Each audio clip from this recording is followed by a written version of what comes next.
Hi there, knife people. Hello, lady and gentlemen. Tonight, I am doing a follow-up to my recently released video about this knife. This is Remat Peregrine Falcon. Yeah, so first of all, it failed the spine whack test. Second, the blade turned out to be in like mid-50s hardness, which is on par with 8 CR13 MOV, and it's supposed to be M390 bowler. And the third failure probably was induced by the first one. The blade developed a vertical plate. I originally wanted to do a long video where I disassemble the knife, identify the problem, potentially come up with a fix, and do Rockwell hardness testing while I'm at it. But I decided to do such a thorough job that I ended up breaking them into pieces. And we're going to check how well it is calibrated by striking it 5 times, just as if I was testing the blade. And we're trying to get an average of 5 strikes. See if we're high, low, or spot on.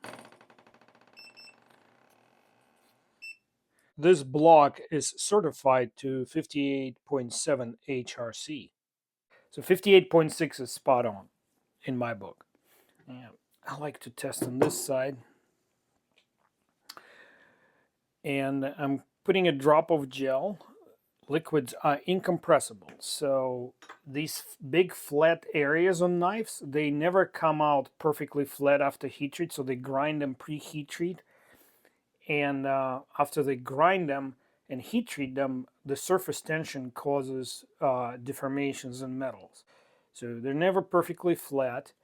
And so I'm going to test it using the gel as a medium to sort of fill in any air pockets underneath the knife and make a solid connection between the blade and the test block. Now let's see, let's find a nice wide area to test on. And here we go. Oh, forgot to do it. Before I start, I have a stopwatch here. I'm going to start it and set it where you can see it. So you know that I'm not editing anything out, that this test is continuous, uninterrupted, and properly executed. No YouTube magic here.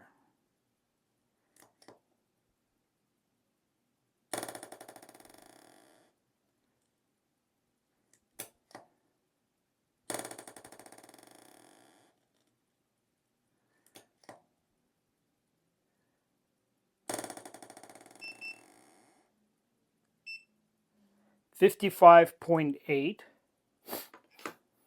And as you know, I brought a friend here, which I already tested once. It's a Hogue Misto blade, and it is pretty darn hard from the factory.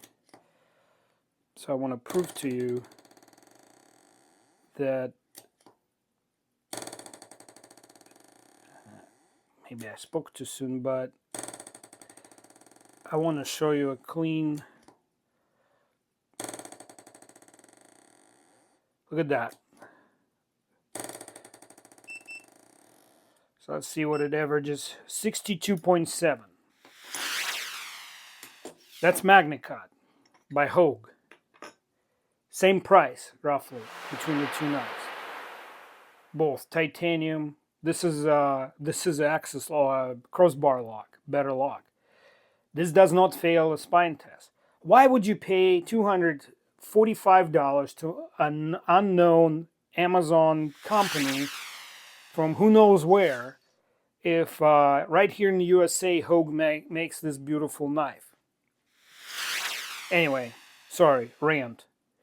Are you happy, satisfied? Should I go again? Let's go again, right? Let's do it. Why not? Let's do it. Let's do it again. We have knives apart. Let's do it again. Rematch. Okay, here you go. 55.8.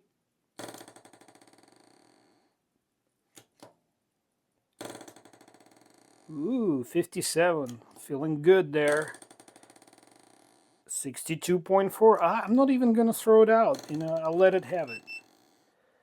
Average 57.7.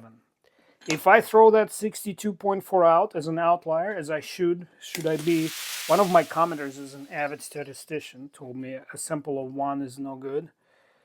And I said, hey, okay, I agree, sample of 1 is no good, but what are the chances that one bad blade made in China,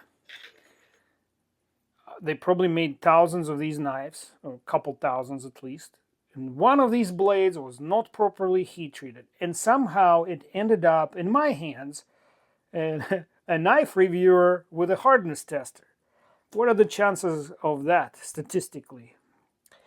Let's see if he replies to that question. Actually, he did reply just as I was filming this video, and he said, these are odds, not statistics, it's probability. What do you guys think? What are the odds of me getting one bad blade in the entire first run production batch? 62.6.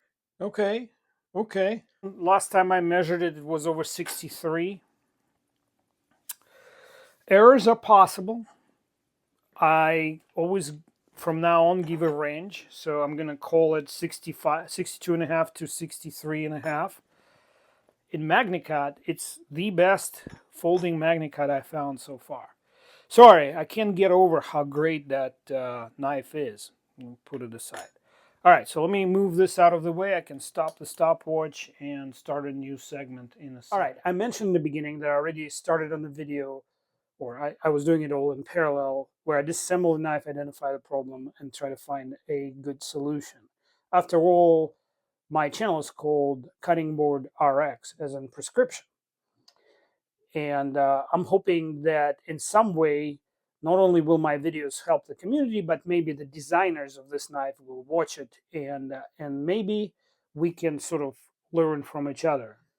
Anyway, so far I was able to completely eliminate the vertical play without any detriment to the knife's function, but it is still failing the spine whack test. And I think I know why.